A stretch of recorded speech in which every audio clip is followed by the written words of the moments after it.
सज्जन संगति रेखा भवति भवान करने नौका। ऐसे संतों का संग अगर क्षण भर के लिए मिल जाए तो सुन आश्चर्य करे जन कोई, सत्संगति महिमा नहीं गोई। वाल्मीकि नारद घट जोनी, निज निज मुखन कहे निज होनी।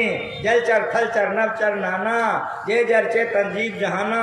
मति कीरति गति भूति भलाई, जब जय जतन जहाँ जय पाए। सो जान अब सत्संग करवाओ, लोक वेदन आनु पाओ। आदि आदि मति सबसे विशेष बात है कि ऐसे संतों का संग करेंगे तो सुबुद्धि हो जाएगी। जिसको सुबुद्धि हो जाएगी बकरा काट के खाएगा ना, हाँ कहो जरा। शराब का बोतल तोड़ के पिएगा ना, हाँ कहो जरा सा। और दूसरे के बहू बेटी को लेकर क्लब में जाएगा ना, हाँ कहो जरा सा। सत्संग में आने से सबसे पहले मेरी बात आप सुनो कि सुबुद्धि हो जाएगी। जब सुबुद्धि हो जाएगी तो डकैती करने जाएगा ना, हाँ कहो। पाप करेगा ना, हाँ कहो।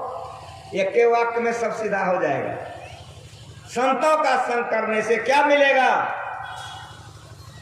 तो संत ही कह रहे हैं कि सुबुद्धि हो जाएगी।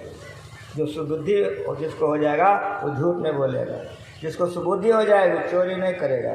जिसको सुबुद्धि हो जाएगा वो नशा नहीं पिएगा। जिसको सुबुद्धि हो जाएगा बेविचार नहीं करेगा। जिसको सुबुद्धि हो जाएगी वो सुधर जाएगा, सुधर जाएगा। सठ सुधराए सत्संगति पाए, पारस परस पदार्थ सुहाए। भगवान श्री राम कहते हैं, सनक सनंदन सनत कुमार आदि आए हुए उनके आश्रम दरवाजे पर, राजा थे वे। तो भगवान राम कहता है कि बड़े भाग पाइए सत्संगा। भगवान के यहाँ संत आ गए हैं, भगवान के दरबार में संत पधारे हैं। तो भगवान कह रहे हैं कि बड़े भाग पाइए सत्संगा। जिसका बहुत भाग होता है कि संतों का दर्शन होता है, सत्संग मिलता है। होता क्या है, उसका परिणाम क्या है? तो भगवान कहते हैं बिना ही प्रयास हो भगवान। जरा समझिए कि भगवान ने क्या कहा। इस पर जरा टिक करके समझिए भगवान ने कहा तो क्या कहा? का बिना ही प्रयास हो भगवान। संतों का संग होने से बिगैर प्रयास किए शरीर संसार से आप मुक्त हो जाएंगे। कहा कि ऐसा कैसे होगा बिगैर प्रयास से? बिगैर प्रयास से भात भी पेट में नहीं जाएगा। तो भगवान झूठ बोल रहे हैं? झूठ नहीं बोल रहे हैं, भगवान प्रमाण के साथ बोल रहे हैं। सुनी आश्चर्य करे जन कोई, सत्संगति महिमा नहीं कोई। वाल्मीकि सबसे पहला उदाहरण वाल्मीकि का है। वाल्मीकि था कौन? कहेंगे रत्नाकर था। रत्नाकर कैसा था? तो बहुत भारी डकैत था, चौबटिया पर रहता था। इतने का कत्ल किया था कि 7.5 मन जनों हो गया था। बिगड़ जनों वाले का कोई गिनती ही नहीं था, आपके धर्मशास्त्र में लिखा हुआ। लेकिन मेरी बात सुनिए कि नारद बाबा उसी होकर के जा रहे थे, रत्नाकर ने पकड़ लिया। अंजलि सुमन जी ने सब सुमन कर दो, बाल करता हृदय फट जाएगा, रो दीजिएगा, बदल जाइएगा, तकदीर बदल जाएगा। निगाहें मर्द मोमिन से, मर्द मोमिन कहते पहुंचे हुए फकीर को, निगाहें मर्द मोमिन से बदल जाती हैं तकदीरें। जो होती है तो कट जाती है जंजीरें। हिंदी में सुनो कि उर्दू में सुनो कि बंगला में सुनो कि अंग्रेजी में सुनो, ये ज्ञान को सुनो। वे कह रहे क्षणमय सज्जन संगति रेखा, ये कहते हैं बिना प्रयास हो बंगा। रत्नाकर ने नारद बाबा को पकड़ा था फूल चढ़ाने के लिए ना, हाँ बोलो। गोर धो के चरणामृत पीने के लिए, हाँ बोलो। पूजा करने के लिए पकड़ा था, हाँ बोलो। संत असंतन के अस्करने, जिमें कुठार चंदन आचरने। काटे परस मलय सुनभाए, निज गुण दे सुगंध बसाए। ताते सुर सिसन चढ़ता, जग बल्लभ श्रीखंड। अनलदाय पीठ घने परस बदल जाते। कुलहरी चंदन को काटती है, कुलहरी चंदन को काटती है, लेकिन जरा कुलहरी को सुन करके देखिए तो काटने वालों में भी, कुलहरी में भी चंदन सुगंध बसा देती है। इस सत्संग है। काटने के लिए जिस रत्नाकर ने पकड़ा था नारद बाबा को, नारद बाबा ने क्या कर दिया? उल्टा नाम जब जग जाना, वाल्मीकि भय ब्रह्म समाना। जैसे नारद बाबा थे वैसे रत्नाकर हो गया। माँ सीता उनके आश्रम में रहे, लव कुश का जन्म नहीं हुआ है, इसलिए सुन आश्चर्य करे जन कोई, सत्संगति मेहमान कोई, वाल्मीकि नारद घर जाने, निज निज मुखन कही निज। जो इतना बड़ा हत्यारा था, सठ सुधराए सत्संगति पाए, पारस परस पदार्थ आए, ताप स्वर्ग अपवर्ग सुख धैर्य तुला एक अंग तुलन का गिरे से गिरे प्राणियों का उद्धार हो जाता है। संतों की तरफ मन जाने से ईसा ध्यान कर रहा था इसी भारत में। भारत ज्ञान का गुरु है। अभी आप सभी लोग जान रहे हैं दल बहादुर बाबा, जो लोग नाम सुने हैं इस क्षेत्र में मैं हूँ, दल बहादुर बाबा का नाम सुने हैं। दल बहादुर बाबा नेपाल के, अभी शरीर छूट गया, नेपाल में उनका समाधि बन चुकी है। जो लोग देखे हमें देखे होंगे, 200 वर्ष के बाद तो कहे ना कि नेपाल के महात्मा हैं, लेकिन अभी तो आप जान रहे हैं ना गुरु माँ जी के शिष्य थे। ये विद्या का गुरु भारत है। ईसा भारत में ध्यान कर रहा है। उस के कुछ दूरी पर एक गांव में एक लड़की बड़ी भ्रष्ट थी, बहुत दुराचारनी हो गई। गांव वाले उस लड़की के दुराचार से तंग आ गए। सारे लोग बैठ करके मीटिंग किया और उस मीटिंग में उस निर्णय में सारे लोग बैठ करके निर्णय किया कि न लड़की रहेगी न गांव बर्बाद होगा, इसलिए इसका कत्ल कर दो। तो एक गांव को सुधारने के लिए एक का मार देना पाप नहीं है, एक देश को बचाने के लिए गांव जला देना पड़े तो जला दो, पाप नहीं है। धटका भी बात सुनिए, खाली कहा कि इस निर्णय ले लिया सबने बैठ करके, कहा इसको कत्ल कर दो। तो सारे लोग जा रहे थे, लड़की को मालूम हो गया कत्ल करने के लिए आ रहे, भाग गई। भागते भागते भागते किनारे में चले गई जहाँ ईसा था ध्यानस, वहीं जाके गिर गई, हमको बचा लीजिए। सारे लोग आक्रोश में थे, घेर लिया उसको। ईसा ने पूछा आप लोग कहाँ आए हैं? कह दिया कि लड़की बड़ी दुराचारणी है, इसको हम लोग समाप्त करने का निर्णय लेकर के इसके पीछे में हम आए हैं। ईसा ने कहा कि आप लोगों का निर्णय बहुत सुंदर है, ये लड़की दुराचारणी है, दुराचार में है, इसको जिंदा रहना हक नहीं बनता। एक काम कीजिए। कहा क्या? कहा आप लोग मारने आए? कहा हाँ। कहा लड़की एक दो है, अब मारने के लिए आप 250 आदमी आए, तो एक लड़की को 250 आदमी कैसे मारिएगा? 5-10 तो मारिएगा, समूह देखिएगा। हमारी बात सुनिए। का बाबा बोलिए, का सब कोई जाइए, एक बड़ा बड़ा पत्थर हाथ में लेके आइए, सब कोई एक एक पत्थर लाइए। लड़की को मैं अलग कर दूंगा, लड़की अलग हो जाएगी। एक एक पत्थर सबको चलाइए, 250 पत्थर लगेगा, हड्डी हड्डी चूर हो जाएगा। सब लोग खुश हो गया, बाबा बहुत बढ़िया जुक्ति बताए। सब चला गया, पत्थर लेके आ गया, बाबा आ गए। अब मेरी बात सुने कि लड़की कैसे करती हो, कितना जार बेजार रहती हो। रो रही थी, पश्चाताप का आग पे जल रही थी, मैं आपके शरण में आई थी, बचा लीजिए हमें। जब सारे के सारे आ गए, जोश में भरे हुए थे, ईसा ने कहा कि धन्यवाद आप लोग पत्थर ले आए। अब मेरी बात आप लोग सुनिए, सभी को पत्थर चलाना है, लेकिन मेरी बात आप लोग सुनिए। कहा क्या? कहा ये दुराचारणी है, तन से मन से धन से दुराचार होता है। तो बढ़िया से आप लोग सुनिए। आप लोग सब गृहस्थ हैं, जिसका मन, तो बढ़िया सुनिए, आप लोग सत्संग सुने हैं, प्रमाण के साथ सुनिए। जिसका मन अपने पत्नी के अलावा दूसरे पत्नी की ओर नहीं गया है, वो दुराचारी नहीं है। जिसका मन गया है दुराचारी है, तन गया तो चुपटे है, अगर मनो चला गया। इसीलिए हम लोग पढ़ते हैं मन सा वाचा कर्म। प्रमाण के साथ सुनिए, संत मत का मन से। पहले मन में पाप आता, तन जाके करता है। अगर मन में नहीं आता, आप लोग यहाँ नहीं आते। आप लोग यहाँ कैसे आए? पहले मन में आया। शराब पीने वाला दुकान कैसे जाता है? पहले मन में आता है। ईसा ने कहा कि जो जिसका मन अपने पत्नी के अलावा दूसरे पत्नी की ओर नहीं गया है, या जिसने अपने पत्नी के अलावा दूसरे पत्नी का शरीर कभी नहीं छुआ है, वो पवित्र है। पहला पत्थर वही मारेगा इस लड़की को, पहला पत्थर इस लड़के को ही मारेगा।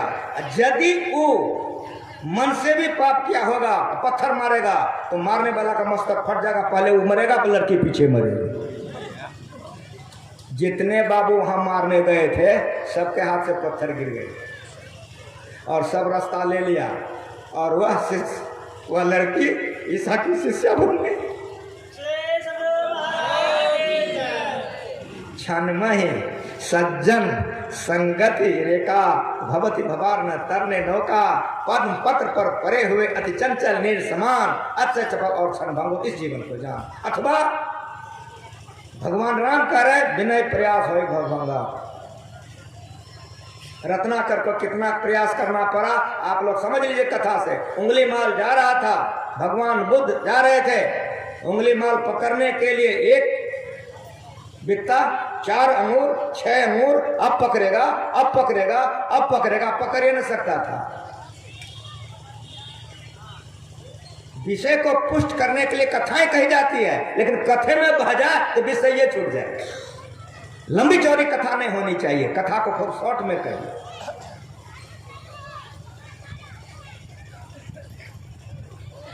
ये टहलते जा रहे हैं, भगवान बुद्ध टहलते जा रहे हैं, मस्ती में जा रहे हैं हाथी की तरह। ये छाड़कर मार रहा है, इसके शरीर में कितना बल था पढ़ लीजिए इतिहास उल्टा करके।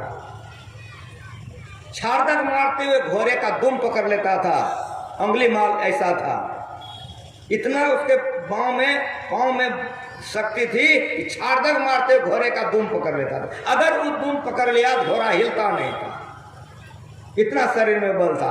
ऐसा बलवान उतना छाड़कर मारते जा रहा है, लेकिन अब पकड़ेगा 2 अंगूर 4 अंगूर, दौड़ते दौड़ते परेशान बाबू हो गया। का ठहरो, तो भगवान मुस्कुराए, उन्होंने कहा मैं धर्म पर ठहरा हूं, तुम अधर्म में दौड़ रहे, तुम अपने को ठहराओ।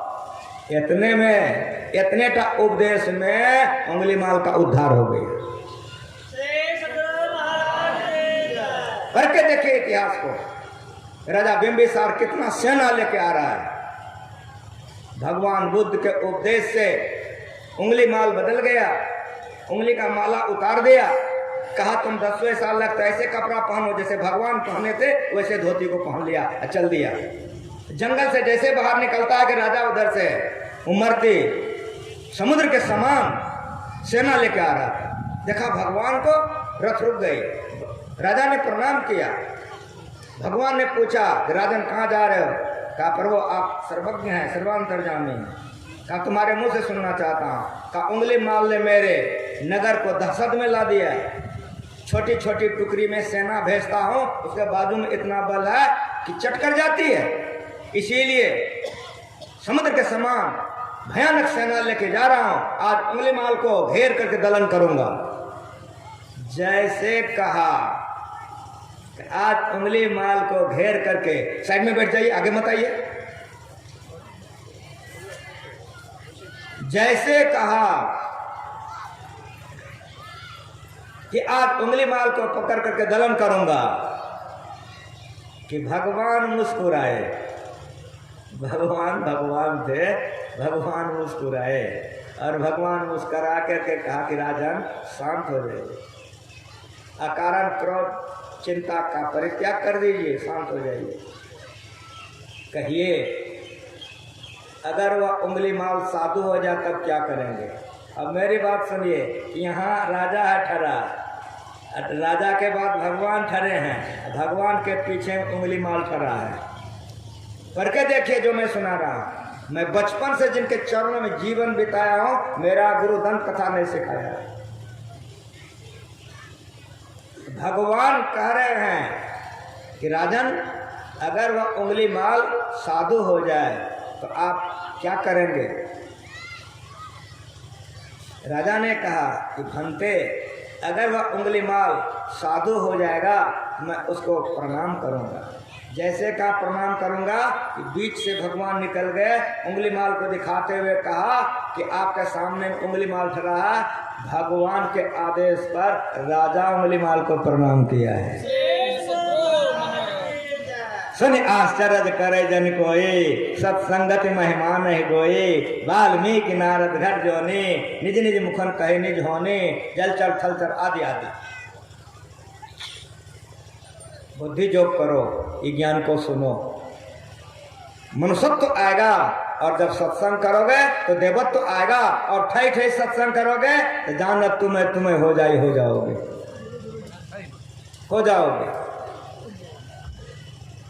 ये ज्ञान है। जितने संत इस धरातल पर आए, जिस भेष में उन्होंने सत्संग किया, उसी भेष के वे लोग अनुयायी हो गए। जैसे कबीर साहब पुतली पीन करके किए, तो हमारे जितने कबीर पंथ के भक्तगण हैं पुतली पीनते हैं। कितने कबीर हो, नानक पंथ के जितने गुरु हुए हैं, ध्यान किए हैं, जिस भेष में किए हैं, मुरीठा बांध रहे हैं, सारे सिख पंजाबी मुरीठा बांध रहे हैं, कितने नानक हो जाएंगे। तुलसीदास जी महाराज तिलक लगाते थे। हमारे रामायण पंथ के जितने लोग हैं, रामायण वाले सब तिलक लगाते, कितना तुलसीदास हो जाएगा। मैं सुनाना क्या चाह रहा हूँ, गुरु महाराज जी 11वें में संत बन गए। आज मैं जिंदा हूँ, भगीरथ बा जिंदे हैं, हरिनंदन बा जिंदे हैं। जब ये लोग नहीं रहेंगे तो मेरा परमाने खत्म हो जाए। एक बार नहीं, अनेक बार गुरु महाराज जी ने कहा हम लोगों से कि बाबा साहब के शरण में आने के पहले मैं भेष ले लिया। मैं संत मत को ठीक नहीं समझाता, लेकिन जब बाबा साहब के शरण में हम आ गए तो मेरे मन में हुआ कि उतार दूं, फिर मन में हुआ कि भेष का अपमान होगा, इसीलिए मैं भेष को उतारा नहीं। किसी भी भेष में रहकर जो सत्संग करेगा वो पूजनीय हो जाएगा। जिस भेष में देखिए, जिस भेष में आप आत्मा परमात्मा को मिलाएंगे, उसी भेष की पूजा होगी। कबीर की पूजा हो रही है, मीरा की, सबरी की पूजा हो रही है, गुरु महाराज की। तो गुरु महाराज जी गरबा पीने थे, लोग ऐसे गरबा शुरू हो गया, गुरु महाराज कैसे बन जाएंगे? कुछ समझ में आ रहा है? लेकिन भेष की विशेषता कुछ अवश्य और कुछ बचाता अवश्य है। लेकिन अगर भेष के पीछे कोई पागल हो जाए तो गड़बड़ा जाएगा। भेष विशेष संत मत नहीं है, भेष विशेष संत मत नहीं है, और देश विशेष संत मत नहीं है, जाति विशेष संत मत नहीं है, संप्रदाय विशेष संत मत नहीं है। संत मत स्वतंत्र है। सारे संतों ने ज्ञान का प्रचार किया। नानक देव जी महाराज इस धरती पर थे, जैसे गुरु महाराज ने प्रचार किया, नानक साहब भी प्रचार करते थे। बहुत जगह प्रचार करते हुए एक जगह से नानक साहब लौटे हैं, पढ़िए गुरु ग्रंथ निकाल के।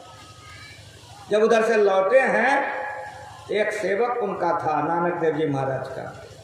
तो देखिए, सेवा में जो लोग रहते हैं, कोई धन कमाने के ख्याल से रहते हैं कि चढ़वा मिलेगा, कोई खाने के ख्याल से रहते हैं कि बढ़िया बढ़िया खाने के लिए मिलेगा, कोई प्रतिष्ठा के लिए संग में रहते हैं कि हमको पद प्रतिष्ठा लोग जय जयकार करेगा।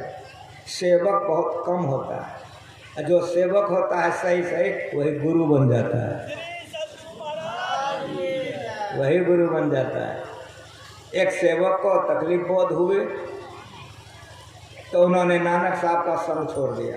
साथियों ने कहा अरे यार, आगे गांव मिलेगा, खाने पीने का भरपूर मिलेगा, कोई दिक्कत नहीं होगी, चलो। कहा नहीं, तुम ही लोग रहो, हम चलते हैं। जब अहंकार आ जाती है, बुद्धि भ्रष्ट हो जाती है, तो उत्तम संग नहीं रह सकता, वो चला जाता है। चला गया, परिणाम क्या हो गया? परिणाम यह हो गया कि दिग्भ्रम हो गया, रास्ता भटक गया, एक जंगल में चला गया। वो जंगल बड़ा भयावह था। कौरा नाम का एक राक्षस उसमें रहता था। उसको मनुष्य की गंध मिली, दौड़ते दौड़ते वो मिल गया। जिस तरह से कोई मांस खाने वाले पशु उठाता है, उधर कौरा ने उस बच्चे को गोद उठा लिया, लड़के लाके गाछ में जोड़ दिया, बांध दिया।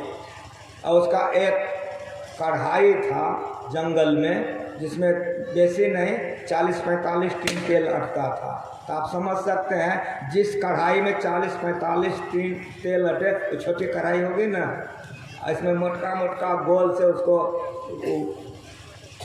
आग लगा दिया, मोटका मोटका गोल से तेल गरमाने लग गया। जब तेल खौलने लग गया पत्ता तोड़ के फेंका, क्षण से उठा, अब करने के लायक हो गया। समझ में आ रहा है लड़के का क्या गुजरता होगा? पढ़ के देखिए, 200 पन्ने का बात 2 मिनट में सुनिए। इस संत मत बतलाता, गुरु महाराज ने बहुत कहानियाँ कही है शॉर्ट में, उसको बढ़िया से समझिए। नानक देव जी महाराज को वहाँ सब बीतने लग गया, रास्ता पैरा छोड़ करके खेत पथार सब दौड़े आ रहे हैं। सब शिष्यों ने कहा गुरुदेव क्या कर रहे हैं? रास्ता इधर है, चल इधर। का इतने बेचैन क्यों हैं, दौड़े क्यों जा रहे हैं? तब कह दिया वो भटक गया है और वो राक्षस के हाथ पकड़ा गया। तो उन लोगों ने कहा कि हम लोग समझाने कहा कि हम भी वही करेंगे, जो बच्चा करेगा वो बड़ा नहीं करेगा। समझ रहे हैं? बच्चों की बुद्धि बच्ची होगी। आपका बच्चा है, नमरी चीर दिया, आप हाथ काट लोगे ना तलवार लेकर, हाँ बोलो, तब तो आप होशियार हो गए। तो बच्चा तो गलती करवे करेगा, तो बापो गलती कर ले तो बाप और बच्चे में फर्क क्या होगा? पितृ माता 100 गुना, जिनसे 100 गुरुदेव। समझ रहे हैं? माता हर 100 गुना, जिनसे 100 गुरुदेव। वो रुक जाएगा। दौड़ते आ रहे थे, हापुस हापुस करते। जैसे कौरा ने उस बच्चे को गोद में उठा के फेंकना चाहा, जैसे फेंका तो बोला कि गुरु महाराज बचा लीजिए। जैसे कहा गुरु महाराज बचा लीजिए, तब तक नानक साहब वहां पहुंच चुके थे। हाथ उठाया, कढ़ाई की तेल ठंडी हो गई, कढ़ाई से निकल के बच्चे आके नानक देव जी को प्रणाम कर गए। पढ़ के देखिए, यहाँ दंत कथा का नहीं, संत मत नहीं है। कौरा को गुरु नानक देव जी ने उपदेश किया है कि ऐसा कर्म किए हो जो ऐसा जोनी में आ गए हो, अभी भी तुम मेरे बात को मान लो, भजन करो तो जीवन का उद्धार होगा। कौरा उसी दिन नानक देव जी के चरणों में गिर करके उनका शिष्य बन गए। कहने का मतलब मेरा क्या है? आत्मा को परमात्मा मिलाना 1 नंबर का सत्संग है, तभी शांति मिलेगी। और ऐसा जो संत मिल जाए, चाहे कबीर साहब तरह पुतली पीने वाला तो उसका संग कीजिए, चाहे मेरा की तरह साड़ी पीने वाले तो उसका संग कीजिए, चाहे नानक साहब तरह मुरेठा बांधने वाला तो उसका संग कर लीजिए, या गुरु महाराज जी की तरह गिरवा पीने वाला तो उसका संग कर लीजिए। सत्संग है, संतों के संग को सत्संग कहते हैं। जब तक गुरु महाराज जी धरती धराधाम पर चलते रहे, 2 नंबर का सत्संग मिलता रहा, और जहां जहां उनके साथ घूमते रहे तो 2 नंबर का सत्संग में हाजिर थे। लेकिन मालिक समझा के गए, बेटा संतों का भी शरीर असत्य है, चाहे किसी का शरीर असत्य है, शरीर एक दिन नहीं रहेगा। संतों का भी शरीर एक दिन नहीं रहेगा। इसीलिए वेद लिखने वाले का शरीर नहीं है, लेकिन वेद है। उपनिषद लिखने वालों का शरीर नहीं है, लेकिन उपनिषद है। कबीर साहब का शरीर नहीं है, लेकिन कबीर साहब का शरीर है। शंकराचार्य जी का शरीर नहीं है, लेकिन शंकराचार्य जी का उपदेश है। भगवान महावीर का शरीर नहीं है, लेकिन उनका उपदेश है। और हमारे गुरु महाराज जी का भी शरीर नहीं है, लेकिन उनका उपदेश है। संतों के वाणी का संग करना सत्संग है। इसलिए मालिक सिखा के कि बेटा अगर संत नहीं रहे तो उनके वाणी का संग करो। इसीलिए हम लोग वेद वाणी संतों के वाणी को पढ़ करके सुनते हैं, समझते हैं, करते हैं। जो संतों के वाणी को सुनेगा, जो संतों के वाणी में मन को लगाएगा, समझेगा और थोड़ा थोड़ा भी करेगा, तो निश्चित आप मानिए कि वह दुर्गति से सुगति की ओर जाएगा और दुर्गति से सदगति की ओर जाएगा। इसलिए नित्य सत्संग की करो बनाई, अंदर बाहर दो विधि भाई, धर्म कथा बाहर सत्संगा, अंतर सत्संग ध्यान अभंगा। सुन करके समझिए, समझ करके कीजिए, तो क्या होगा? अच्छा तो तनु साधु समाज पर्याप्त, चारों फल मिल जाएगा, अर्थ की कमी नहीं रहेगी। आप धर्मात्मा हो जाए, जो जो कामना करेंगे सो सो हो जाएगा। हमारे बहुत से सत्संगी लोग, इसमें भी ढेरी होगा। बाबा हम बहुत गरीब थे, भजन भेद लिए तो हम गुरु माँ से प्रार्थना करते थे, देखिए बाबा ईदु महला बना लिए हैं, इसलिए आपको उद्घाटन में बुलाए। बाबा हमको बेटा नहीं था, पोता नहीं था, गुरु माँ से प्रार्थना किए, देखिए बाबा हमको बेटा पोता हो गया, इसीलिए जन्मदिन में आपको मनाए। जो जो हमारा भक्त प्रचार करता है, जो जो गुरु महाराज जी को भजता है, जो जो चाहते हैं, अच्छा तो तनु शरीर रहते जो जो कल्पना कीजिएगा सब मिलते चला जाएगा और अंत में मोक्ष मिलेगा। लेकिन मिलेगा कहाँ? साधु समाज पर्याप्त सत्संग। सत्संग की महिमा को कोई आज तक अंत नहीं कर सका है। हम कैसे अंत कर देंगे? घड़ी में 10 बजने जा रहा है, हम तमाम आप लोगों का चेहरा देख रहे हैं, आप लोग हमारा चेहरा देख रहे हैं, तो हम भी आप लोगों का चेहरा देख रहे हैं। कितने घड़ी देखने लग गया, कितना उसुक उसुक करने लग गया, हम सज रहे कभी मांग रहा है गड़बड़ हो जाएगा। ये असत्य को असत्य देना है, ये इतना देर सत्य को सत्य दे रहे थे। ये शरीर अन्नमय जलमय कोष है, इसमें अन्न नहीं दीजिएगा जल तो शरीर विनश जाएगा। इसीलिए समय पर अन्न जल देना चाहिए। उसी तरह से जो आत्मा को ध्यान नहीं करेगा, जो आत्मा ध्यान नहीं करेगा, सत्संग नहीं करेगा। ध्यान आत्मा का भोजन है और सत्संग आत्मा का जल है। इसीलिए हम लोग शरीर भी हैं, शरीरी भी हैं, सत भी हैं, असत हैं, तो दोनों काम करना चाहिए। इसलिए सत के ओर से अब सत्संग एक भजन हमारे गायक गा देंगे, बंद हो जाएगी, फिर आप लोग भोजन वोजन करके आइए, फिर जो पाठ होगा मैं आप लोगों का सेवा करूँगा। एक बार प्रेम से बोल दीजिए।